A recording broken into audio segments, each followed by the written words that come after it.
Bueno, muchas gracias de nuevo por la presencia de todos ustedes.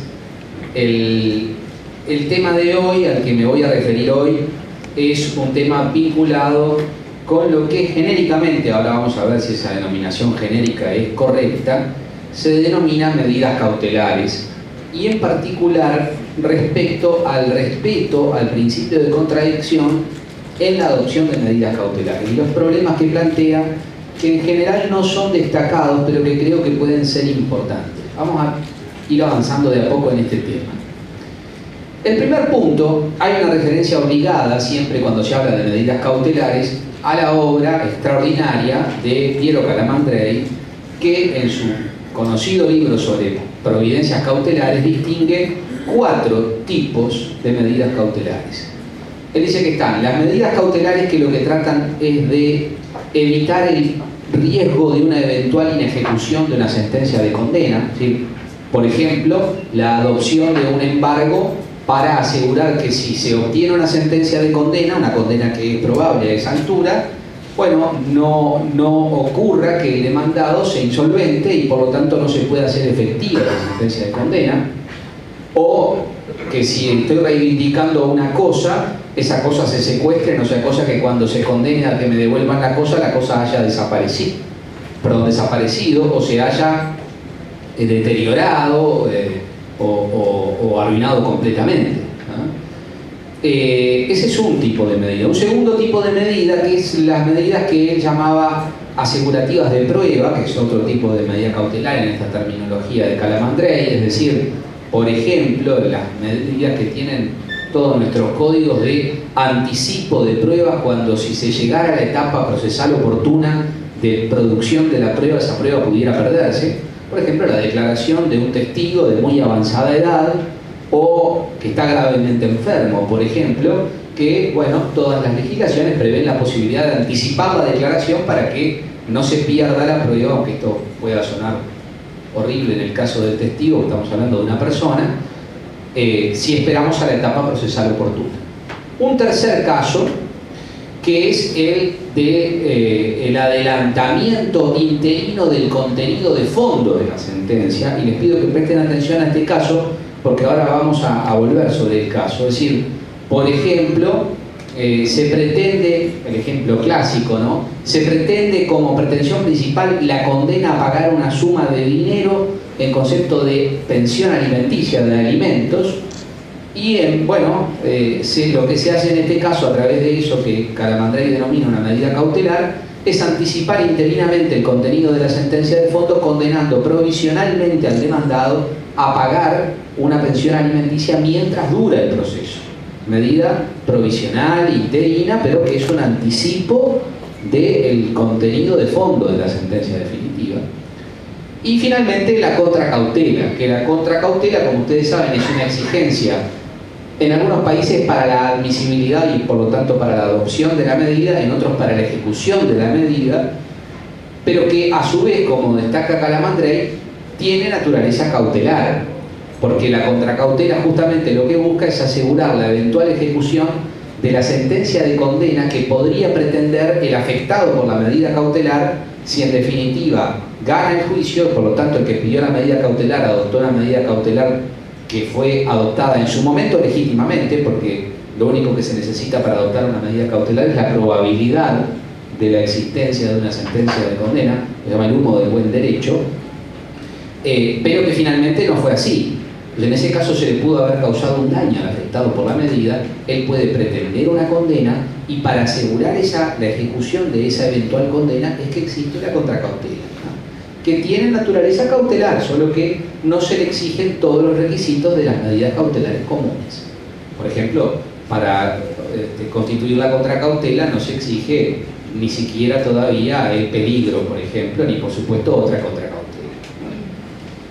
Bien, sin embargo, a pesar de que esta es una caracterización universal y en general todos los autores encuadran a todas estas especies dentro del género de lo cautelar, la verdad es que me parece, y este tema ha sido desarrollado ya hace unos cuantos años por varios autores, que no todas estas figuras se encuadran en el género cautelar.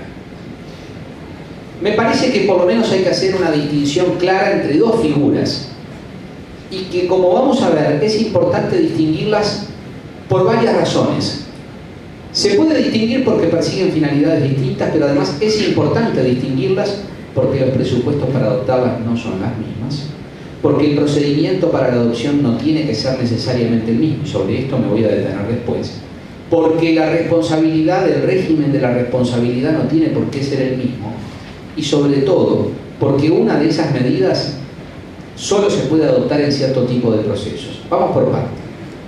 La distinción que propongo es entre dos especies que persiguen finalidades completamente distintas. Vamos avanzando de a poco. El tiempo es una circunstancia muy importante del proceso. El proceso, como toda tarea humana, requiere de tiempo. No puede ser instantáneo, ¿no?, como el Bracafé, como el Nescafé, sino que requiere de una serie continuada de actos que suponen el transcurso del tiempo. Y ese transcurso del tiempo puede afectar el resultado del proceso. Y la afectación puede ser de dos tipos. Un primer peligro que existe, un primer riesgo que hay, es que por un cambio en las circunstancias que se tuvieron en cuenta cuando el juicio empezó, o por un no cambio, ahora voy a explicar esto, no se puede en definitiva ejecutar la eventual sentencia de condena que se obtenga. Por un cambio, por ejemplo, yo estoy pretendiendo una condena contra el demandado es una persona solvente, tiene dinero y tiene un patrimonio con el cual responder, y resulta que en el curso del proceso se insolventa. Ese cambio en las circunstancias puede llevar a que en el futuro yo no pueda ejecutar la sentencia de condena. O un no cambio. El demandado tiene en su patrimonio un único bien que es perecedero. Por ejemplo, tiene un cargamento de una mercadería perecedera. Y como sabe que yo estoy reclamándole en un juicio, bueno, para frustrar la ejecución de la eventual sentencia de condena que él sabe que va a tener porque va a resultar condenado, no hace nada y permite que por ejemplo, un cargamento de fruta perezca. Ahí no es que cambiaron las circunstancias, sino que no se hizo algo necesario para que las circunstancias cambiaran y por lo tanto se mantuviera la situación como estaba al comienzo del proceso. En ambos casos, en estos casos, la finalidad que persigue, el riesgo que existe, es que no se pueda ejecutar la sentencia de condena. Ese es el riesgo.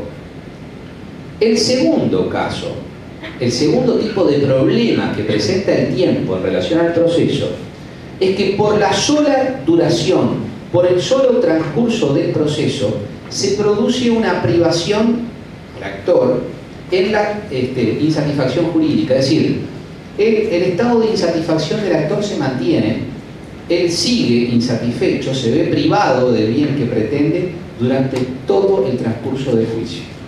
Y que acá postulaba una regla fundamental. Él decía, el proceso no puede, para darme la razón, causarme un daño adicional. El problema es que hay cierto margen de daño que es tolerable. Hasta cierto punto hay que tolerar esa privación de la insatisfacción jurídica porque en el transcurso del proceso todavía no hay certeza oficial acerca de si esta persona es o no acreedora, por ejemplo. Esa certeza oficial se va a lograr con la sentencia definitiva. O sea, hay cierto margen de daño que el ordenamiento tolera, pero hay veces en que ese daño es grave o es irreparable, y en esos casos se plantea un problema muy complejo. Supongamos el caso de los alimentos que mencionaba recién.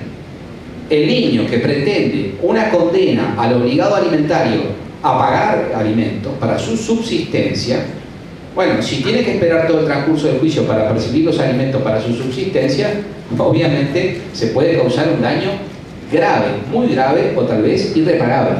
Entonces, en ese caso, lo que la ley prevé tiene que buscar una solución para que ese daño no se prolongue en el tiempo cuando es grave o cuando es irreparable.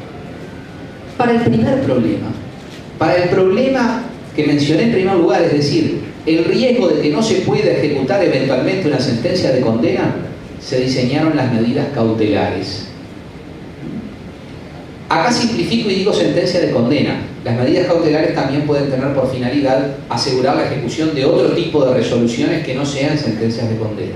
Pero esto me llevaría muy lejos del tema que pretendo analizar hoy. Para el segundo tipo de problema, esto es, para hacer cesar ese daño irreparable que se ocasiona por el solo transcurso del tiempo, se requiere la adopción de otro tipo de medidas que prefiero llamar provisionales o anticipadas. Esta es la distinción básica. Vamos ahora a decir por qué es importante esta distinción.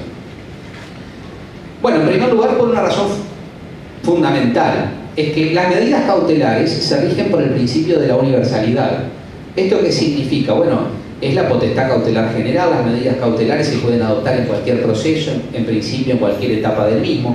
A veces las leyes limitan los momentos en que se puede adoptar la medida. Por ejemplo, hay algunos tipos de medidas que no se pueden adoptar en forma preliminar, pero en principio se pueden adoptar en cualquier estado de juicio, incluso en forma preliminar, en cualquier tipo de proceso, sin en principio ninguna limitación, siempre que se den los requisitos necesarios para la adopción de la medida. En cambio, las medidas provisionales solo se pueden adoptar en procesos referidos a cuestiones disponibles. Y voy a fundamentar esto. Entiendo por cuestión disponible aquella que puede ser solucionada a través de una sentencia dictada en un proceso jurisdiccional estatal o de otras maneras, a través de un laudo dictado por un árbitro, a través de una transacción, a través de una conciliación, a través de un desistimiento, etc. En cambio, cuestión indisponible es aquella que solo puede ser eliminada, resuelta, en un proceso jurisdiccional estatal y a través de una sentencia, no de otra manera. Ejemplo, cuestión indisponible en la mayoría de nuestros países son las cuestiones de estado civil. Imagínense en un proceso relativo a una cuestión de estado civil, por ejemplo, la disolución de un vínculo matrimonial por divorcio, la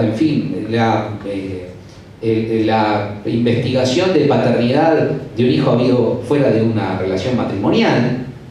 Imagínense que en ese caso se pidiera como medida provisional que siempre consiste en el anticipo de la sentencia de fondo, que por ahora se declare disuelto el vínculo matrimonial, o que por ahora se lo declare al actor hijo del demandado. ¿Es admisible eso? Es absolutamente inaceptable. Fíjense, pensemos en la materia penal. En la materia penal, en principio, en nuestros ordenamientos, en principio, esto ha ido cambiando a lo largo del tiempo en los ordenamientos de derecho continental, en los sistemas anglosajones es completamente diferente. En principio, en nuestros sistemas es también una cuestión indisponible, solo puede ser resuelta a través de un proceso jurisdiccional estatal. Digo que esto ha cambiado porque, como ustedes saben, las legislaciones se han ido permeando a la posibilidad de que existan algunos casos de disposición por parte del Ministerio Público, incluso la posibilidad en algunos sistemas de celebrar acuerdos, lo cual ha transformado la naturaleza de la cuestión penal en esos casos. Pero en principio es indisponible. Por ejemplo, yo no le puedo al demandado en el proceso penal, por ahora, mandarlo a la cárcel como anticipo de pena. No puedo. Eso que lamentablemente nuestras legislaciones terminan haciendo cuando transforman a la prisión preventiva, que solo podría justificarse por razones cautelares, en una verdadera medida provisional de anticipo de pena. Pero en principio no sería admisible. O sea, ahí tienen un motivo fundamental para distinguirlas. Pero además no son los mismos los presupuestos. Brevemente, porque quiero entrar al procedimiento, que es lo que más me importa en el día de hoy. Para adoptar una medida cautelar, ¿qué necesito? Necesito lo que se llama el humo del buen derecho, es decir, la probabilidad o verosimilitud de que se va a dictar una sentencia de condena que va a acceder a la pretensión del actor. Así como el humo indica el fuego, humo del buen derecho se utiliza para referir que es probable que tenga el derecho y por lo tanto que vaya a tener una sentencia favorable. Lo que se llama el peligro en la demora, periculum in mora, es decir, el riesgo de que las circunstancias cambien o no cambien y por eso no se pueda ejecutar la sentencia de condena, fíjense que es un peligro. La contracautela, bueno, algunos autores hablan de otros requisitos, pero no quiero extenderme en eso ahora. En la medida provisional también se requiere un humo de buen derecho, pero atención, no se requiere peligro, se requiere daño. El peligro es la probabilidad de que ocurra un daño en el futuro. En la medida provisional se exige daño actual, en general grave o irreparable, o de difícil reparación. Entonces, En realidad, la medida provisional tiene un presupuesto completamente diferente. Yo tengo que probar, bueno, que el niño que percibe alimentos, que en ese caso la prueba es casi in re ipsa, como se dice, para la responsabilidad. Pero realmente tengo que acreditar en principio que existe un daño irreparable, grave o de difícil reparación, esto según las distintas legislaciones. Y ahora llego al punto en el que me quiero detener fundamentalmente, que es el relativo al procedimiento para la adopción de la medida cautelar o provisional. Y acá hay, yo diría, un sistema casi universal, algunos casos peculiares de algunos ordenamientos que lo han solucionado de distinta manera. Si uno lo piensa de una perspectiva teórica, puramente teórica, fuera de lo que establece la ley, después vamos a ver lo que dicen nuestras leyes, uno debería pensar que si en la medida cautelar yo lo que trato es de evitar el riesgo de que por un cambio en las circunstancias o por un no cambio yo no pueda ejecutar la sentencia de condena, la medida cautelar que yo pretendo tendría que tramitarse, esa pretensión, unilateralmente. Yo no le debería, en principio, dar noticia al demandado, aquel contra el cual pretendo la medida cautelar. Inicialmente, la medida cautelar yo la propondré las pruebas que tengo para acreditar los presupuestos de la medida, el tribunal admitirá, ordenará y diligenciará las pruebas y resolverá unilateralmente, sin escuchar todavía al demandado.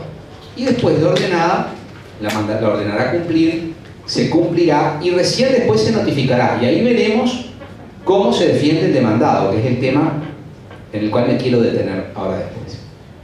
En cambio, la medida provisional, en la que existe un daño actual, en principio no hay nada que exija que se tramite unilateralmente. ¿Por qué tramitar unilateralmente si no hay un riesgo de frustración? En el caso de la medida provisional, hay un daño que ocurre hoy, por supuesto, y la medida provisional no puede tener un procedimiento que insuma tanto que al final resulte lo mismo que tramitar todo el juicio. Pero en ese caso, en principio, el trámite podría ser perfectamente bilateral, y recuerden que la regla es siempre la bilateralidad. Esto, insisto, mirándolo desde una perspectiva puramente teórica. Veamos qué dicen nuestras legislaciones. Bueno, en general, nuestras legislaciones regulan lo provisional dentro de lo cautelar, como si fuera todo la misma cosa. Y cuando se regula el procedimiento para la adopción de las medidas cautelares en sentido amplio, se prevé un trámite unilateral. Para poner algún ejemplo, el artículo 198 del Código de la Provincia de Buenos Aires, el artículo 112 de la provincia de Mendoza, por ejemplo, prevé un trámite unilateral. El artículo 694 del Código de Paraguay prevé también un trámite unilateral. Fíjense cómo dice, todas más o menos tienen la misma redacción. Dice, ordenada una medida cautelar se la cumplirá sin más trámite y sin necesidad de conocimiento de la parte contraria, la que en todos los casos será notificada personalmente o por cédula dentro de los 3 días del cumplimiento de la misma. O sea que hasta 3 días después de cumplida la medida, no se le va dentro de los 3 días de cumplimiento, hasta ese momento no se le va a notificar de la existencia de una petición cautelar. La tramitación previa es completamente unilateral hasta ese momento con la medida dispuesta y cumplida. Esa es la regla general y no se prevé ninguna alternativa frente a esto. Ahora después volvemos sobre eso. Lo mismo prevé el Código Uruguayo, como regla general prevé el trámite unilateral. Sin embargo, en el Código Uruguayo hay una diferencia porque regula las medidas provisionales en un artículo separado y dice que se le aplica el régimen de las cautelares, decía en su redacción original, en lo pertinente, decía el texto del Código General del Proceso en su redacción original. En la reforma que hicimos el año pasado en el Código Uruguayo se previó que las medidas provisionales tramitan por una estructura bilateral. Es decir, que inicialmente se tiene que oír a aquel contra el cual se pretende la medida provisional en un trámite muy sumario, que puede ser un traslado por un plazo de 6 días o la convocatoria a una audiencia para que en esa audiencia el demandado ejerza su derecho de defensa antes de resolver sobre la admisión o no de la medida provisional. O sea que en nuestro código ahora, a partir de esa ley 19.090 del año pasado, que reformó reformó más de la mitad del Código General del Proceso Uruguayo, el Código siguió la solución que creo es la más razonable: trámite unilateral para las medidas cautelares, trámite bilateral para las medidas provisionales. La ley de enjuiciamiento, el Código de la Provincia Argentina de Tucumán también prevé un trámite unilateral, pero como vamos a ver, tiene una solución garantista que me interesa, que después voy a volver sobre ella. La ley de enjuiciamiento civil española del año 2000 prevé un trámite para todas las medidas cautelares que, miren qué raro, en principio es bilateral. El artículo 733 de la Ley de Enjuiciamiento Civil Española dice: como regla general, el tribunal proveerá la petición de medidas cautelares previa audiencia del demandado. Dice: no obstante lo dispuesto en el apartado anterior, cuando el solicitante así lo pida y acredite que concurren razones de urgencia o que la audiencia previa puede comprometer el buen fin de la medida cautelar, el tribunal podrá acordarla sin más trámite mediante auto. O sea que, en principio es bilateral, salvo que el peticionante pida que se tramite unilateralmente porque existen a. razones de urgencia, o b. se puede comprometer el buen fin de la medida cautelar si se escucha previamente al demandado. Dicho de otra manera, si existe el riesgo de que se pueda frustrar la medida. A mí me parece que esta regla de la Ley de Enjuiciamiento Civil Española, que algunos han elogiado mucho, porque resalta el principio de la bilateralidad como pauta primera, a mí me parece que no es adecuado, porque no tiene presente la distinción que acabo de hacer hace un momento entre dos situaciones que son completamente distintas. En la medida cautelar típica no tiene sentido el trámite bilateral. El trámite tiene que ser siempre unilateral. Solamente en la medida provisional se justifica el trámite bilateral. Fíjense además las excepciones. Por razones de urgencia se puede dejar de lado el trámite bilateral. O cuando se puede comprometer el buen fin de la medida cautelar. Si es una medida cautelar típica, el buen fin se puede comprometer siempre. O sea que me parece que la distinción de la Ley de Enjuiciamiento Civil Española, como se la conoce, LEC, del año 2000, no es una solución adecuada, porque debió haber distinguido ambos supuestos. Ahora bien, último punto. Es compleja la situación en la que se encuentra aquel contra el cual se pide la medida cautelar o provisional, especialmente en el caso de las medidas cautelares, porque en el caso de las medidas provisionales hay un trámite bilateral en el que el demandado puede ejercer razonablemente su derecho de defensa con más o menos posibilidades, pero tiene una posibilidad de defensa prevista y definida claramente. Ahora, en el caso de las medidas cautelares se tramita unilateralmente. Entonces el afectado por la medida, cuando impugna la medida, ya impugna una medida dispuesta y ejecutada. Y ahí está el problema de preservar la garantía de la defensa del afectado por la medida. ¿Y cuál es el problema de fondo que hay acá?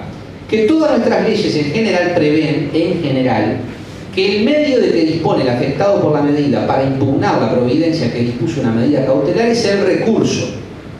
Recurso generalmente se admite la reposición y la apelación subsidiaria, otros la apelación directa.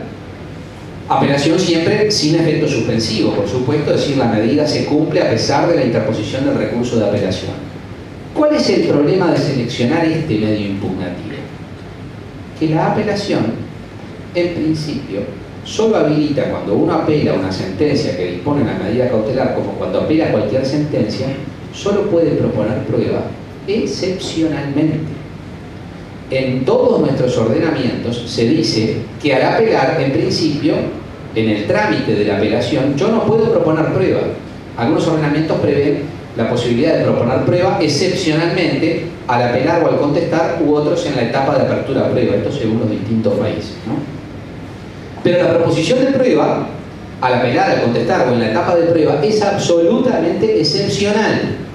Por ejemplo, en el caso del Código de ustedes habla de prueba, documentos nuevos o documentos que no se conocieran con anterioridad, o pruebas que no hubieran podido diligenciarse en la primera instancia.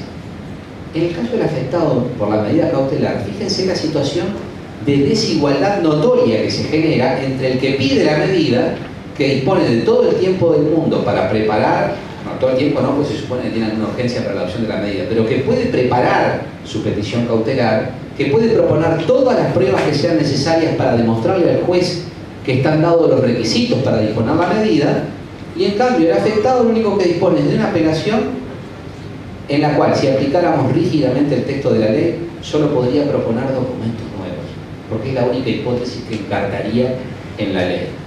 Ante eso, hay dos posibles soluciones. O admitimos que el demandado, afectado por la medida, puede en ese caso proponer pruebas sin límite, o dispone de otro medio impugnativo para proponer pruebas sin límites, o la solución es inconstitucional. No hay otra vuelta. Algunos países prevén otra salida. Por ejemplo, el Código de la Provincia Argentina de Tucumán, que lo mencionaba hace un rato, prevé que en principio el medio es la apelación. Pero si el afectado quiere proponer, la impugnación refiere a cuestiones de hecho que requieran prueba, no es la apelación, sino que es la demanda incidental. Entonces eso genera un trámite incidental en el cual puede proponer toda la prueba que quiera para obtener la revocación de la medida. En el Código uruguayo solamente se prevé la apelación. Algunos han sostenido, lo mismo ocurre en el paraguayo, en principio se prevé solo la apelación. Algunos han sostenido en Uruguay, y podría sostenerse en Paraguay, que sin perjuicio de la apelación se puede impugnar por la vía incidental. Voy a limitarme al régimen paraguayo, que es obviamente el que a ustedes más les interesa. El Código paraguayo dice, ya termino,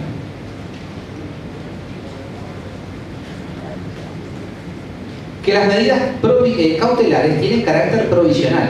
¿Qué significa esto? Que las medidas cautelares subsistirán mientras duren las circunstancias que las determinaron, pero que en cualquier momento en que ellas cesaren se puede obtener el levantamiento de la medida. Algunos han dicho, la ley prevé que las sentencias que disponen medidas cautelares son provisionales y por lo tanto pueden impugnarse a través de la vía del incidente. Pero atención, solo pueden impugnarse, dice la ley, si las circunstancias cambiaron. Mientras las circunstancias no cambien, no se puede impugnar. Por lo tanto, razonablemente tenemos que pensar que la vía incidental no es un medio impugnativo del que disponga el afectado por la medida, porque solo podría utilizar este medio si las circunstancias cambian, obviamente. Esto es un problema que hay que pensarlo porque es un problema grave. Fíjense que se adopta una medida cautelar, se cumple la medida cautelar y el afectado por la medida no dispone de una razonable oportunidad para demostrar que no están dados los presupuestos para mantener la medida. Es un tema para pensarlo, insisto, pero que creo que vale la pena pensarlo a fondo, porque en esto están en juego nada más ni nada menos que el derecho de defensa, es decir, las garantías básicas que la Constitución promete, en este caso, para la impugnación, nada más ni nada menos que una medida cautelar, que puede ser, en muchos casos, determinante para el resto del juicio. Bueno, con esto termino, sin perjuicio, no sé si después habrá una oportunidad de debate, pero no quiero extenderme mucho más en el tiempo. Gracias.